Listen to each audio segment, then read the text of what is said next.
भेड़िया और सारस की कहानी। एक जंगल में एक दुष्ट और लालची भेड़िया रहता था।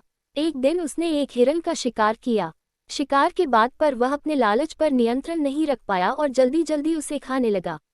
इस जल्दीबाजी में एक हड्डी उसके गले में अटक गई। हड्डी अटक जाने पर वह बहुत परेशान हो गया। अब उससे न कुछ खाते बन रहा था, न ही पीते। उसने बहुत कोशिश की कि किसी तरह हड्डी उसके गले से निकल जाए, लेकिन सारी कोशिश बेकार गई। अंत में उसने किसी से सहायता लेने का विचार किया। वह सोचने लगा कि ऐसा कौन है जो उसके गले से हड्डी का टुकड़ा निकाल सकता है। कुछ देर सोचने पर उसे सारस का ध्यान आया। सारस की लंबी गर्दन और चोंच थी।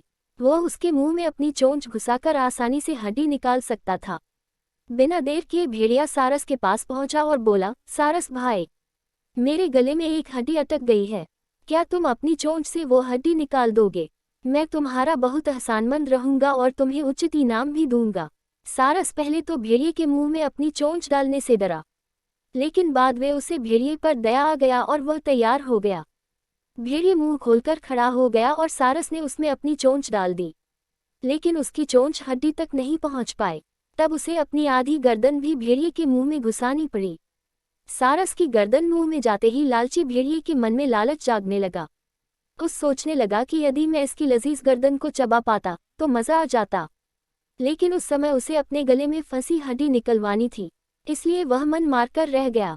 कुछ ही देर में सारस ने उसके गले से हड्डी निकाल दी। हड्डी निकलते ही भेड़िया जाने लगा।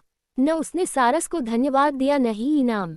सारस ने उसे रोककर कहा, मेरा इनाम कहाँ है? तुमने कहा था कि तुम इस काम के बदले मुझे इनाम दोगे।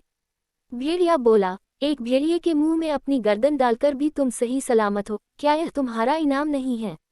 इतना कहकर भेड़िया चला गया और सारस मुंह लटकाकर खड़ा रह गया। सीख, लालची और दुष्ट व्यक्ति से कभी कृतज्ञता या पुरस्कार की अपेक्षा नहीं करनी चाहिए।